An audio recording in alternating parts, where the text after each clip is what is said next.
Yeah. Okay.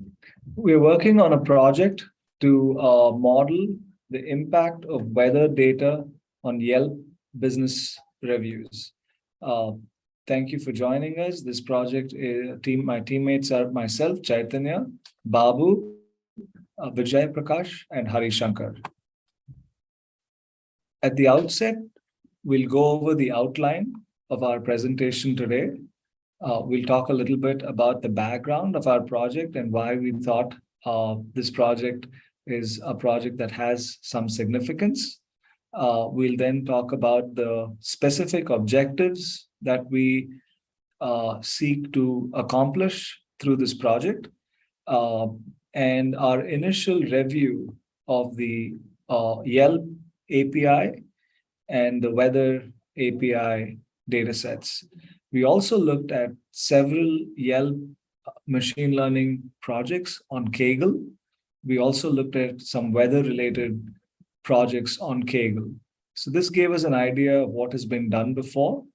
And using that as a basis, we thought it would be a worthwhile pursuit to combine weather data with the Yelp API data so we could see if there was an impact of weather on the end reviews on businesses by customers. We also wanted to see where the gaps might be in terms of data collection and come up with a model for future data collection, or think about what other data sets we can combine to make our predictions more accurate. In terms of a background, uh, we looked at literature that indicates if weather has an impact on sentiment that's reflected in reviews, just to make sure we were tracking in the right direction.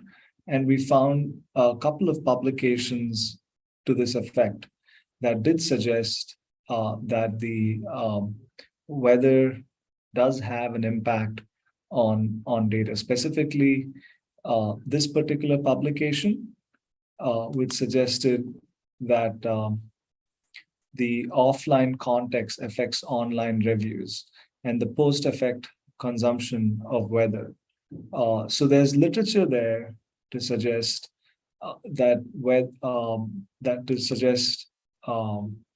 weather has an impact on how people perceive their experience at a particular business. We looked at a couple of other publications as well, and this frontier seasonal and weather effects on travel related mood and satisfaction. So there is definitely a body of literature that suggests weather and seasonality impact travel, mood, and business reviews that result from the travel. So we looked at predicting cumulative helpfulness in crowdsourced reviews, because that's the kind of data we have in the Yelp API. We then also looked at sentiment analysis and application of NLP models, because we think what we could do beyond the review is to classify the review and extract codes and keywords out of them and use that to further inform our model that combines weather with business reviews. So we looked at some of the Kaggle codebooks to get a review of the Yelp API itself. In our data analysis section, I will talk a little bit about the various data sets that are available as part of the Yelp API. And then we also looked at several different weather API. Weatherapi.com is a paid service for historical weather information. We also looked at the government's open API that's put together by the National Oceanographic NOAA. NOAA. It's put together by NOAA. And we think we can extract some of the data from there. So why is this problem significant? We think this analysis may help businesses identify reputational risk that is mediated by weather. So for instance, if we find families tend to be very sensitive to weather, or groups tend to be very sensitive to weather for on a certain kinds of business. We would then that business could then, if they have advanced booking for those parties and they knew the weather is going to be inclement, they can maybe make some arrangements to enhance their experience or advise them to come at good weather days. So at least that one, this can make the business more aware of travelers' preferences. And it will useful for a business to improve their brand Absolutely, the business can certainly improve their reputation.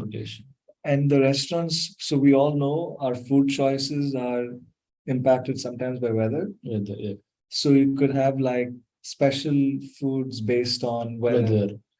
Maybe they will recommend some foods based on weather. Yeah, conditions. cloudy, sunny, and they can have a weather-based menu. Yeah. Especially if you know that your restaurant, who might like what kind of food based on weather. Right? Who's more likely to be weather influenced. So it may be a good strategy for selling and generating revenue.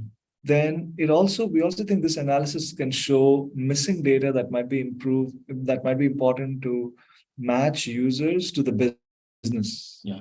So in terms of supposing somebody is very affected by pollution, and then they know that the weather in a certain place is going to be bad, and the forecast is like high humidity and pollution, then they know not to go and sit in an outdoor restaurant. Yeah. So we think that kind of matching preference for future travel we could look at. Right. And you can look at many spatial temporal features because we got a very big data set with with Yelp. Yeah. So we can look, and Yelp also classifies the businesses into several categories. So we can we'll talk a little bit more about that in the data analysis section. Then so we looked at what is the objective that we are trying to work on, right? So we're trying to model the impact of weather on the review sentiment. So this has many pieces to it. So first, of course, is the weather API. Yeah. We have to do the extract, transform, and load the weather API from NOAA. A couple of ways we can do it. We can create our own like database in PostgreSQL, load all the data there, or we can directly do it in Pandas data frame. It really depends on the amount of data we have. Like, based on dataset, we can import either on Excel or directly into the database. Or create like our own relational data model and put this, because one of the outcomes of this project could be an advice on what kind of data model can add more value in terms of collections. So that can be another. So then another challenge is the weather data typically is recorded every hour. Yeah. But the business review data, we only notice that they have the date and not the time. So we have to somehow do like some sort of pivot. Businesses are limited to certain working hours. They're limited to certain working hours. So we know the review happened between a certain window of time. Yeah. So we have to collect the weather data for that window of time. And then maybe within that window, figure out what is the high temperature, low temperature, pollution range. And then on particular temperature, what is the sales and how is the reviews? Right. And so somehow we have to figure out, maybe we may have to have some scenarios. What if the review is written in the morning versus and then in the afternoon? And then we know if it's a restaurant, then we can guess that it's either dinner or lunch. So we may have to do some sort of transformation and coding as we do the analysis, because we're going from our review data is only recorded as a day, but we also, from the business, we have the time window, but the weather API gives us hourly data. Then so we have to now combine the Yelp API data and the weather API data. So basically, in the review table, we're going to append it with a set of features from the weather API, essentially. So the review table will also be appended with the estimated review time based on business hours and user features, right? So this is a data point that's missing. We think this could be a potential limitation, but you still are in the same day, you're in the same season, and the weather range may not be that much. through the day, but we'll have to see from our initial analysis. Then ultimately, we'll use this data set to generate machine learning models using combined feature set and then test the performance. So we plan to, because we think we have like a huge data set, we think we can optimize different ML models for different businesses, and we can optimize. And also, some business types in some cities may have sparse data. Similar business types in other cities may have lots of data. Or within the same city, a particular type of business may have a lot of data, and a different business may have less data, but they could be closely related businesses. So we think there's an opportunity to implement transfer learning, where we can learn from one data set, take that model, and then use a different target data set and test to see how that model performs. And so we're looking at implementing a federated transfer learning to see if that increases the prediction. And so we'll have to implement, so because we're going to have so many different models and all of us will be working on different models, we think we need to have like proper MLOps infrastructure, and we chose like Databricks, Google Cloud Platform, GCP, and then some what we call them, like lake house, like a data lake, and then if possible we can use our own database in MLOps. We can use our own SQL database to hold it in MLOps. So that those are things we're going to learn. It has transparency, like right. We can transfer that knowledge easily. In group we can work, transfer. Correct. Because we're a group, we're all in different places, so we can actually use MLOps and then like an machine learning project manager like a tool. So we can work on that. So these are based on that, these are our study objectives and research questions. Combine. So one of the objectives is to combine Yelp and weather data using some sort of conditional logic. This also means we may be able to combine other data sets, not just weather, but there may be other data sets that we could potentially combine down the road. Then one of the questions we're asking is, do weather-related features impact review for certain visitor profiles, like people who are single versus groups? And that's data that's already there in the Yelp data set. Can we predict ratings change based on weather? In other words, is weather a real factor in the rating for certain thing? And then can we create a set of derived features like good weather, bad weather, moderate weather, and see if there's some thresholds beyond which weather matters? Then is there any ideal weather feature set for specific type of business? So this way we know, hey, if you're launching this business, if you're in this kind of place this season, you're likely to do well. And this may have some importance because of the changing, global weather patterns. Maybe something useful to know. Then does transfer learning improve prediction? So limitation of data features that are missing in the current data set. There's several features we think are missing, like, you don't even have gender, and we don't have medical condition of the person. We don't have many features that may influence how a person reviews a business, and the personal details are fairly minimal about the user, and we'll see that in the data model. But this may be an opportunity in the future where if we can get more details about the user, then that might be helpful, and we may find some paid access to the Yelp API, wherein we're able to get a greater set of features about the user, and that might help. So when we looked at the data set, it had a bunch of categories: restaurant, shopping, homes, beauty, fitness, auto. Now, obviously, some of them are going to be weather influenced, some are going to be less influenced by weather, but we'll just have to see and we've got pretty large size of number of business in thing. So this is our pre-processing and model generation kind of flow. So we're going to combine the Yelp API and weather API. There's going to be a lot of pre-processing. We already discussed that. We're going to have some feature selection and then some derived features. And especially our NLP, we think we'll apply here to extract features from the review. And then we'll do a cross-fold validation and then run several models. Existing Kaggle notebooks have given us a good idea of some of the models that they've run and the kind of accuracies they've got. So we have a good benchmark already to see whether can actually improve that prediction accuracy.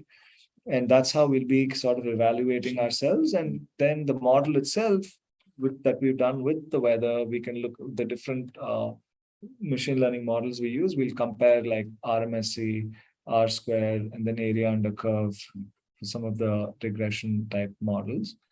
This is the data model. So it has these are the features about the business: name, address, city, state, postal code, latitude, longitude, stars, review count, and hours of business. And then the user has name and stars and what kind of compliment the user gives, but not really any more information about the user themselves, like gender, age, income. All these things are, we think, are very, very important factors, but they're not available to us. And then in the review, we have like the user who gave the review, the business ID, the number of stars, date, text.